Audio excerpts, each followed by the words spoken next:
welcome to the first episode of the Joy of Animating.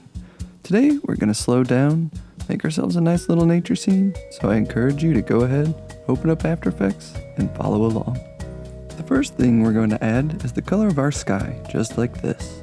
And while we're laying down our base colors, I'll go ahead and add my water, just like that. Now here on the horizon, I'm going to use my pen tool and draw some bumpy little mountains. When using our pen tool, it's important to create as few points as we can. It makes our shapes easy to fix and gives our curves a nice round look. Nice. Here in the midground, I'll add land, a pond, a little slope leading down to our pond, and a nice little waterfall coming over the ledge here. Then at the top of the slope, I'll draw in some grass.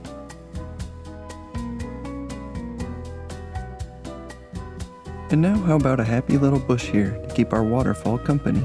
Now I'd like to give our bush a little bit of style, so we're going to use our polygon tool, add a shape, and then use a pucker and bloat effect to give it that flowery look. Then I'll go back into my scene here and add a couple more bushes, and maybe change the color of our grass so that it helps ground it more. And now I'll add some trees and rocks to help fill out our scene. Our pond here is looking a little empty, so let's add in some plants and some of my favorite cattails. For our cattail, I'll make a skinny little stroke here for the stem, and then duplicate that stroke and make it a lighter color, thicken it, and then add a trim path effect to shorten it to the right size. But it's looking a bit lonely, so let's give it some friends. And what's a pond without some lily pads? Now let's fill up our background. We can use our handy pen tool to make some pine trees here on the other side of the bank.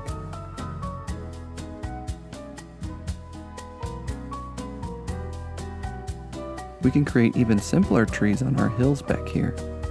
And finally, we can add the outline of a forest here in the distance.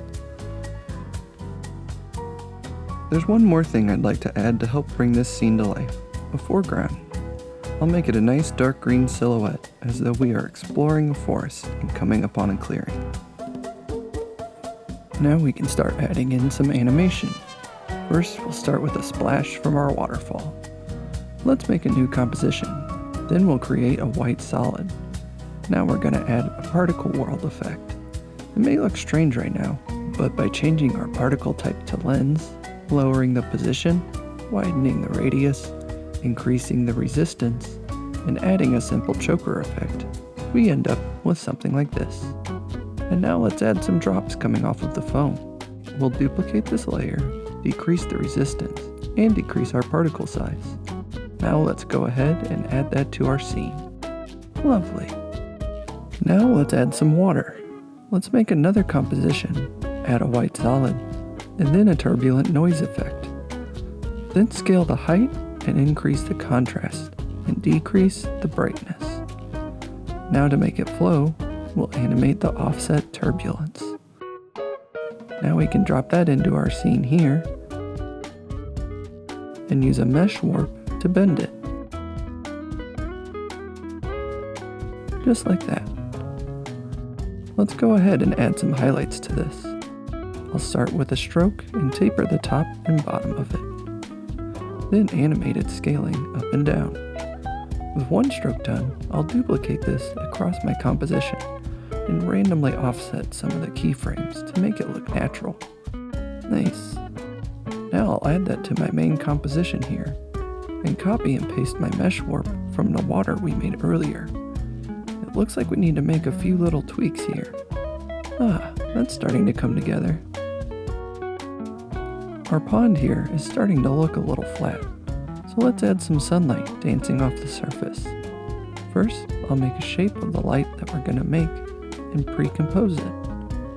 Now we'll draw a sort of zigzag here. I'll taper the stroke so the light gets bigger as it gets closer. Now we can add some dashes to our line and add a nice wide gap here between the dashes. Then we'll animate the offset here to make our lines wiggle back and forth. Lastly, we're going to add a roughen edges effect. Now with all of that done, I'll just duplicate this layer and spread the lines around and change some of the colors to make it look as if it's reflecting the sky.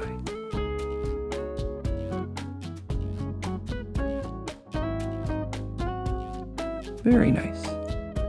Now we can't have light without a little bit of the dark, so let's add some shadows to our background. I don't know about you, but I like to have a bit of grain in my shadows.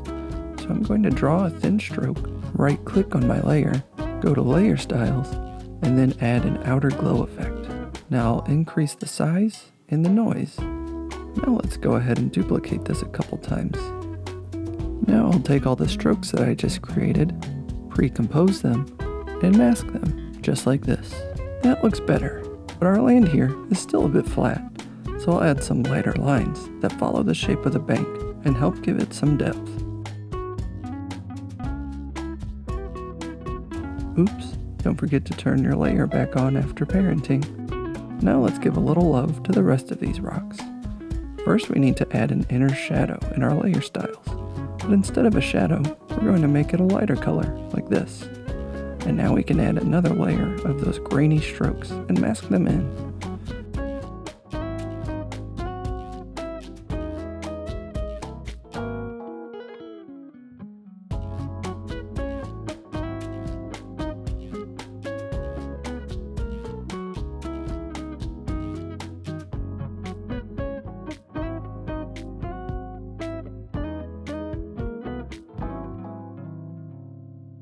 And finally, let's add some more of these light lines to give them that rocky look.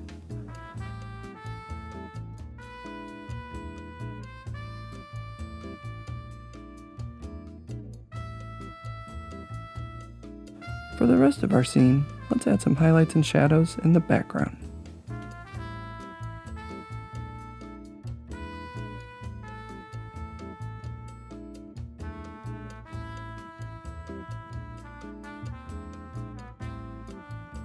I like to imagine there's a nice little breeze blowing through our landscape, so let's add some ambient movements in our plants to give them some life.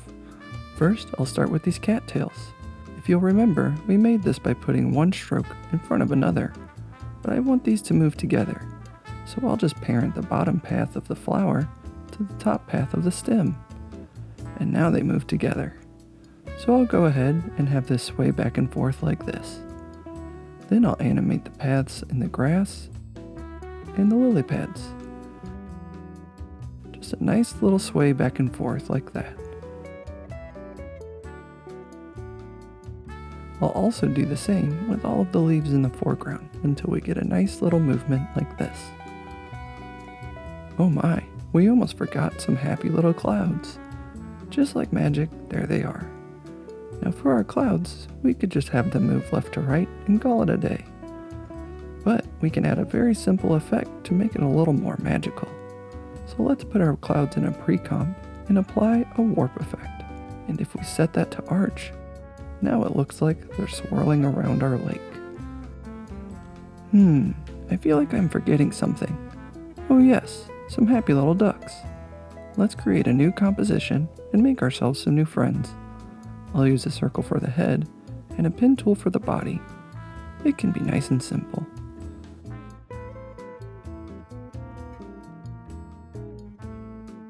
For the wing, just a tapered stroke will do.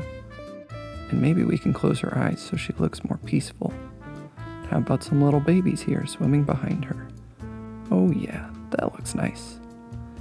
And now we'll finish it off by scaling the foreground 10%, the middle ground by 5%, and the background by 2%.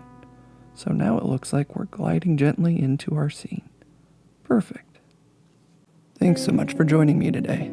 I hope you had as much fun as I did, and if you'd like, you can watch the animation we just made set to some nice ambience. I'll see you next time. Happy animating.